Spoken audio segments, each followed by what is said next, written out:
नांदेडमध्ये भारतीय जनता पक्षाच्या महिला मोर्चाने भाजप जिल्हाध्यक्ष ॲडव्होकेट किशोर देशमुख यांना विधान परिषद आमदारपदी निवडण्याची मागणी केली आहे।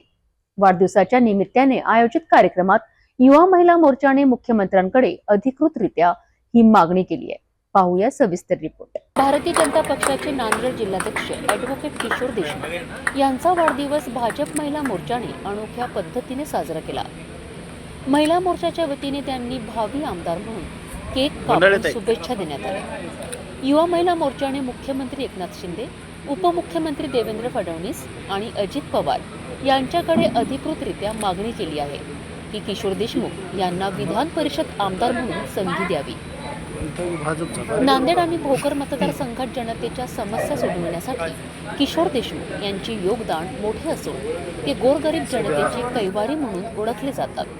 त्यामुळे त्यांची विधान परिषद आमदारपदी निवड व्हावी अशी मागणी जोर धरू लागली आहे। पार्टीचे जिल्हा उपाध्यक्ष आहे नांदेड उत्तरची वर्षा संदीप बंडाळे। मी किशोर भाऊ यांच्यासोबत 15 वर्ष झालं काम करत आहे। किशोर भाऊ महिलांची मदत, प्रत्येक वृद्धांची मदत, प्रत्येकांच्या घरकुलाची समस्या असले तर त्यांच्या पूर्ण अडीअडचणीमध्ये खूप काम करतात। आणि आमचे लाडके भाऊ किशोर भाऊ यांना की विधान परिषदमध्ये आमदार म्हणून निवड करावी ही आमची इच्छा आहे।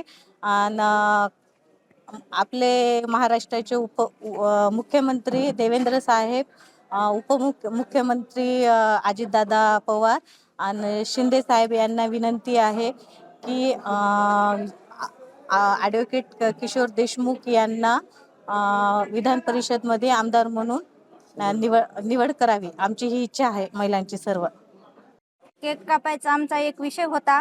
भाऊ आमचे किशोर देशमुख साहेब भाऊ ॲडव्होकेट आमच्या सतर्क नेहमीच आमच्या महिलांसाठी काम करतात, गोरगरिबासाठी काम करतात, आमच्या अडीअडचणी सोडवतात।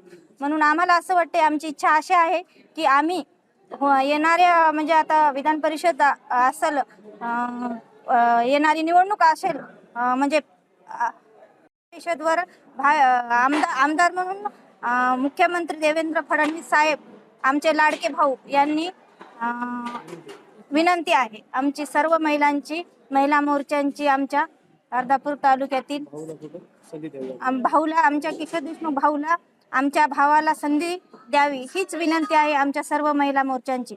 नांदेड भाजप महिला मोर्चाने विधान परिषदेसाठी किशोर देशमुख यांच्या नावाची जोरदार शिफारस केली आहे। आता मुख्यमंत्र्यांचा निर्णय काय असेल याकडे सर्वांचे लक्ष लागले आहे।